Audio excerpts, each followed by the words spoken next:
Hello, I'm Stephanie Cleary. Welcome to Parenting Inspirations. And today we're going to talk about the dreadful topic of meal times and families and getting children to eat meals and to get meals to feel sane and not overwhelming. So many families feel that they are uninspired by cooking and uninspired by the fact that they're trying to get their children to eat and the children aren't interested, and parents are trying to make their homes into diners and restaurants and cooking all different things for all the different family members. So I'm here to tell your parents, let's throw that concept out the window and let's try to take a deep breath and remember something. Keep it simple.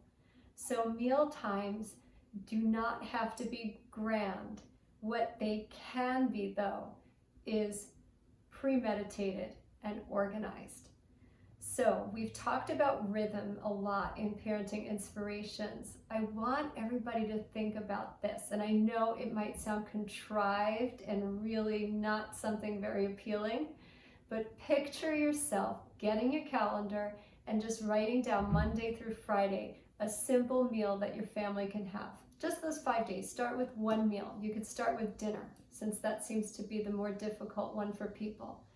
So write down what you're having in a simple way. So if you're having something with beans and rice on Monday, put that down. A soup on Tuesday, put that down.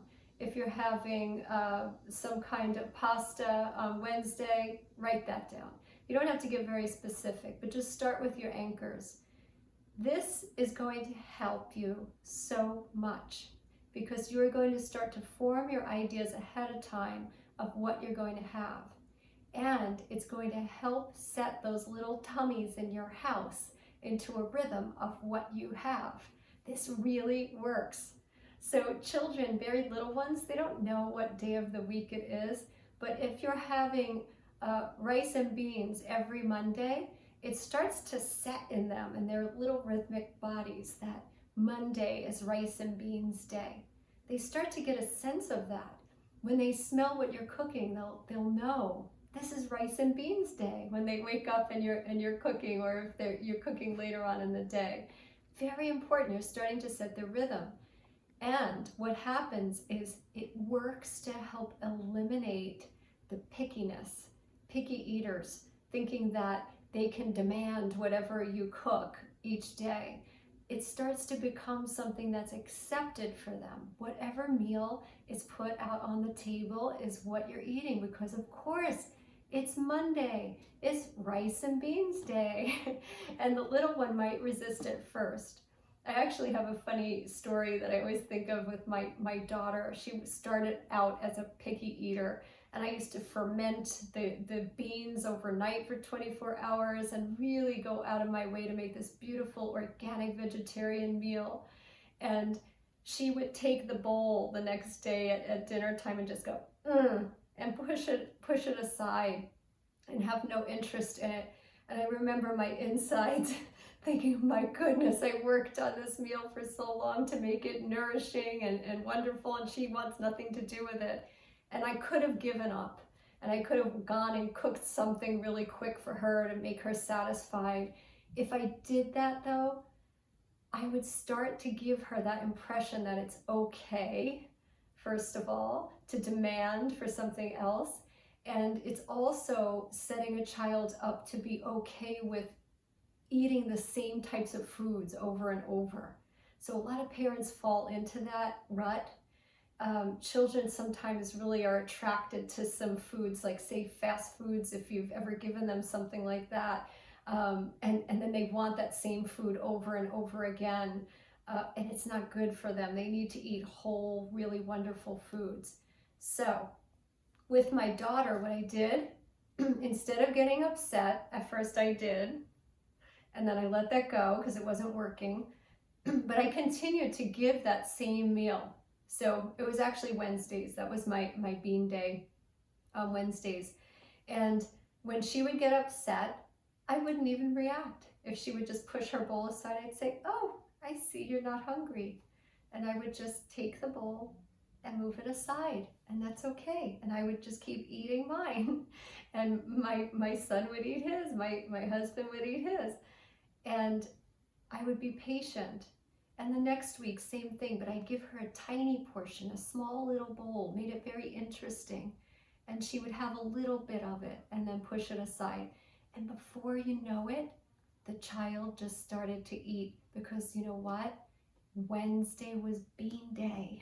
No matter what, I put beans out on that table, and she started to eat it, and she became quite a healthy eater. Actually, her teacher years later complimented her by saying, gosh, she really loves to eat and enjoys all kinds of food, never complains. And I really honestly say this child could have gone the complete other way, but that patience and sticking to it helped. So that's one part of this vast topic of mealtime and really helping children not be picky eaters. Setting up your whole calendar, your week of meals in a rhythmic way is really going to save the day. Now, there's another part of this that I haven't brought up, but if you think about setting up your meals, you could actually take a day of the week, because some parents get overwhelmed cooking new meals each day. If you set up your day of the week, say Sunday, and you cook many meals in that one day, you make it your cooking day, and you take little portions and you put them in the refrigerator and even stock some in the freezer, you have meals ready. So you're not having to cook all the time, but they're homemade and they're good foods, and you don't feel like you're going out and buying frozen foods with all the preservatives, but you've done it. And once a week, or sometimes twice a week, you just do a big cooking, and you put them in little portions for your little children. So when you pull them out, it's all ready, and all you have to do is heat them up.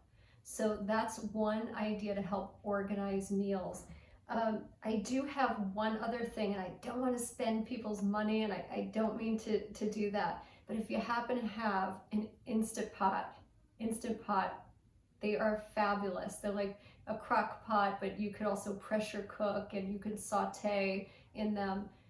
They are lifesavers for people who are crunched. If you're working all the time and you don't have time for standing there cooking at the stove or the oven, you could really get wonderful ingredients, vegetables and grains, rice, or whatever it is that you're cooking, and you could put them in this Instant Pot and have them cook. They could go on slow cook and cook all day long. So you could put all your ingredients in the morning, and you come home in the evening and your house smells wonderful. Everybody gets that sensory experience, and then your meal is ready. All you have to do is set the table at that point. So I know I went through this quickly. I'll expand on it in other classes, but I just wanted to give you some inspiration with food and family. Keep it simple. Don't drive yourselves crazy. Good luck.